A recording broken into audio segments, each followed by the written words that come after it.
Hello everyone. तो second chapter आपका चल रहा है और जिसका नाम है पोटेंशियल एंड कैपेसिटेंस। ठीक है। और दो वीडियोस ऑलरेडी अपलोड कर चुका हूँ। एक आपका टेस्ट हुआ था छोटा सा, और दूसरा था आपका पोटेंशियल के बारे में, जिसमें अपने लोगों ने पढ़ा था potential to a point charge, work done between two charges, potential gradient के बारे में। ठीक है। आज अपने लोग स्टडी करेंगे एक बहुत ही इंपॉर्टेंट टॉपिक के बारे में जो बोर्ड्स में अच्छी खासी बार पूछा जाता है। वो है एक्यू पोटेंशियल सर्फेसेस। ठीक है। टर्म से समझ में आ रहा होगा। इक्यू पोटेंशियल बोले तो इक्वल पोटेंशियल सरफेसेस पर जहां पर पोटेंशियल सेम होगा, उन सरफेसेस को नाम दिया जाता है इक्यू पोटेंशियल सरफेसेस। ठीक है। जैसे क्वेश्चन कैसा आता है, क्वेश्चन इक्विपोटेंशियल सर्फेसेस में ऐसा आएगा, draw equipotential surfaces for a point charge, draw equipotential surfaces for a uniform electric field, can two equipotential surfaces intersect each other. ठीक है। What is the work done in moving a charge on an equipotential surface. Question ऐसा भी आ सकता है। ठीक है।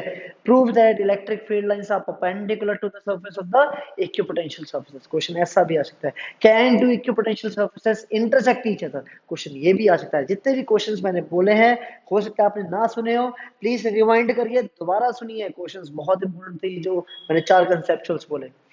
ठीक है। तो आज टॉपिक को विदाउट वेस्टिंग एनी टाइम ये शुरू करते हैं। तो पहला क्वेश्चन जो मैंने बोला था वो ये था कि draw equipotential surface for a point charge. तो ये आपके पास हो गया पॉइंट चार्ज।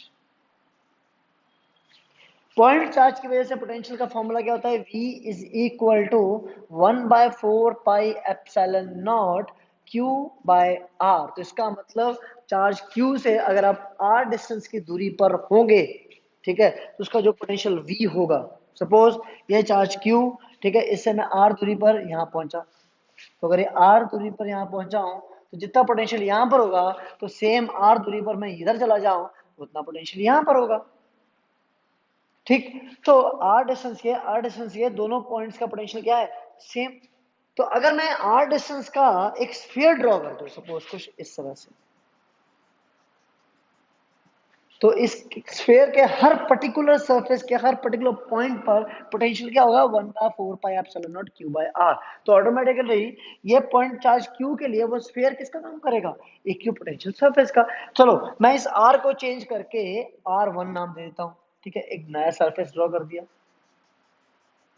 एक नया सरफेस पर जो पोटेंशियल होगा वो कुछ और होगा, बट होगा क्या, वो होगा सेम हर पर्टिकुलर जगह पर। इस बड़े स्फीयर पर पोटेंशियल हर जगह सेम होगा, तो ये अपने आप में एक नया इक्विपोटेंशियल सरफेस है।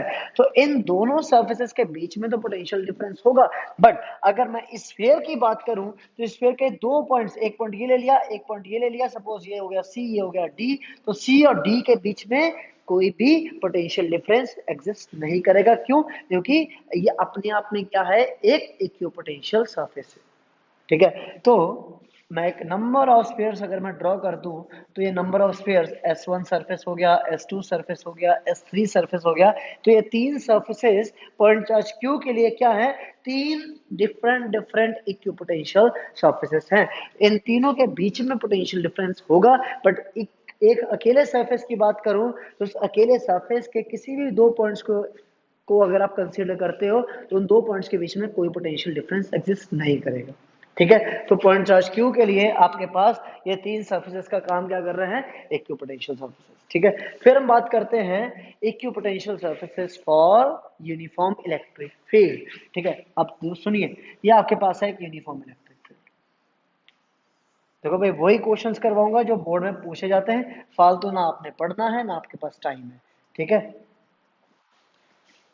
ये आपके पास एक इलेक्ट्रिक फील्ड है। ठीक है। यूनिफॉर्म है, यूनिफॉर्म, नॉन यूनिफॉर्म नहीं है, यूनिफॉर्म इलेक्ट्रिक फील्ड है, सेम है थ्रू आउट द पीरियड। तो इस इलेक्ट्रिक फील्ड की अगर मैं बात करूं, तो इसके विद रिस्पेक्ट आपके पास ये एक फॉर्मूला है।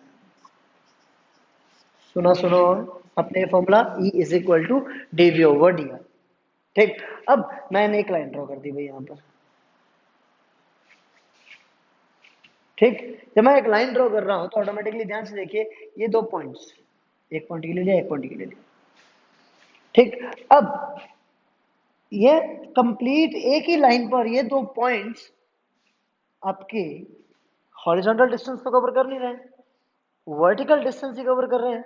तो इलेक्ट्रिक फील्ड की बात ना करते हुए अगर मैं डिस्टेंस की बात करूं, एक ही लाइन पे लाई कर रहा है, तो x दूरी से x, सॉरी x कह रहा हूँ, प्लस लाइन से स्टार्ट करते हुए, ये आपके पास जो पॉजिटिव चार्ज है यहाँ से स्टार्ट करते हुए इस पॉइंट का भी डिस्टेंस उतना है, इस पॉइंट का भी डिस्टेंस उतना है, दोनों का डिस्टेंस अगर सेम है तो ऑटोमेटिकली डी आर क्या होगा, जीरो हो जाएगा। क्यों? क्योंकि ये आपके पास जो पॉजिटिव का चार्ज है, इसकी वजह से जो प्रोड्यूस होने वाली जो इलेक्ट्रिक फील्ड है, इनकी वजह से दो पॉइंट्स का जो डिस्टेंस होगा, अगर वो सेम हुआ तो डी डिस्टेंस क्या है, दो पर्टिकुलर पॉइंट्स का डिफरेंस है, वो जो कि यहाँ पर क्या है, जीरो। तो डी अगर जीरो हुआ तो zero into electric field will give you what, zero. तो डीवी भी जीरो हो जाएगा। ठीक, अगर ये डीवी जीरो हो गया तो ये दो पॉइंट्स जो थे, इन दोनों के बीच में जो पोटेंशियल डिफरेंस है वो एग्जिस्ट नहीं करता। ठीक, अगर ये dv जीरो का मतलब क्या हुआ, दो पॉइंट्स का potential difference zero, that is अगर मैं इन दोनों पॉइंट्स को ए और बी मान लेता हूं तो va माइनस vb क्या हो जाता है, जीरो। तो इसका मतलब क्या हुआ, va is equal to vab। इसका मतलब ये दोनों पॉइंट्स सेम ही पोटेंशियल सरफेस पे लाई कर रहे हैं। तो अगर मैं क्या करूं, इस कंप्लीट यूनिफॉर्म इलेक्ट्रिक फील्ड में कुछ शीट्स को इंसर्ट कर दूं, तो वो शीट्स किसका काम करेंगी, इलेक्ट्रिक फील्ड का। तो एक शीट ये हो गई सपोज, ठीक है, एक शीट ये हो गई सपोज, ठीक है, एक शीट ये हो गई सपोज, ठीक है। तो जैसे यहाँ पर तीन अलग अलग सर्फेसेस थे इस चार्ज के लिए, वैसे ही तीन अलग अलग सर्फेसेस होंगे एक इलेक्ट्रिक फील्ड के लिए। ठीक है, तो ये पर्टिकुलर एक इक्विपोटेंशियल सरफेस हो गया, ये अलग एक इक्विपोटेंशियल सरफेस हो गया, ये एक अलग इक्विपोटेंशियल सरफेस हो गया। तो यूनिफॉर्म इलेक्ट्रिक फील्ड के लिए अगर आपको इक्विपोटेंशियल सरफेसेस ड्रॉ करना है तो कंप्लीटली क्या कर सकते हो, यूनिफॉर्म इलेक्ट्रिक फील्ड ड्रॉ करिए और उसमें तीन शीट्स को इंसर्ट कर दीजिए, तीन या चार या पांच, जितनी भी आपकी इच्छा है उतनी आप शीट्स इंसर्ट कर सकते हो। तो ऑटोमेटिकली वो शीट्स किसका काम करेंगे, इक्विपोटेंशियल सरफेसेस का काम करेंगे। ठीक है, फिर अगला क्वेश्चन मेरा क्या था कि एक सरफेस पे अगर आप चार्ज को मूव करवाते हो तो चार्ज मूव तो करेगा बट कोई भी काम नहीं करा जाएगा, that is amount of work done in moving a charge on an equipotential surface is zero. तो भाई वर्क डन जीरो क्यों होगा, चार्ज अगर मूव कर रहा है that is V A minus V B into कोई टेस्ट चार्ज क्यू नोट को अगर मैं मूव करवा रहा हूँ तो भाई work done zero, work done क्यों नहीं जीरो होगा, भाई सरफेस पे पोटेंशियल तो सेम है हर जगह, जब पोटेंशियल ही सेम है तो पोटेंशियल डिफरेंस क्या, zero, zero into Q not will be what, zero. तो automatically amount of work done in moving a charge on an equipotential surface is zero. The reason behind that is because between any two points where the charge is to be moved, the two points are having same potential. So same potential means what? That is potential difference will be zero. So automatically work done will be zero. फिर चौथा question आता है कि electric field जो है वो equipotential surface पे क्या होती है, परपेंडिकुलर होती है। तो सुनिएगा कैसे। अब मैं वर्क डन को जीरो प्रूफ कर चुका हूँ ना, तो वर्क डन का एक फॉर्मूला होता है F D R, D W is equal to F D R, या आप W is equal to F R लिख सकते हो, कुछ भी।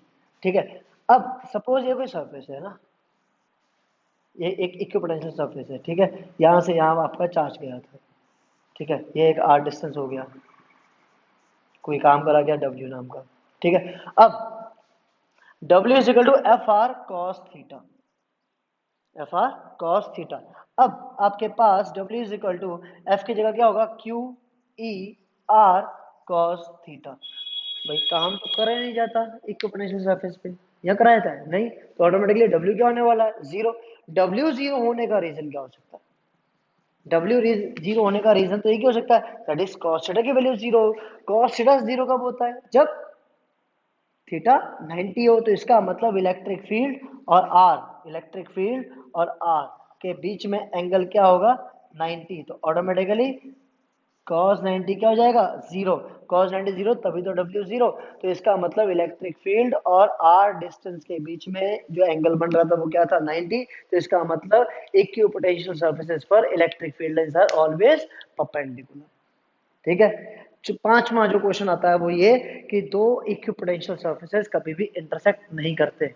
क्यों? क्योंकि आप खुद सोचिए, दो इंटरसेक्शन वाले पॉइंट्स पर, दो इंटरसेक्शन वाले पॉइंट्स पर दो अलग अलग डायरेक्शंस होंगे इलेक्ट्रिक फील्ड की, दो अलग अलग डायरेक्शंस एक ही पॉइंट पर पॉसिबल नहीं है।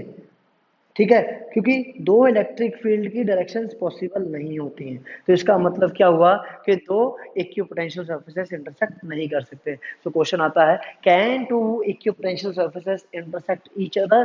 तो आपने सिंपल सा रीजन क्या देना है, no, because at a point of intersection there will be two different directions of electric field which are not possible.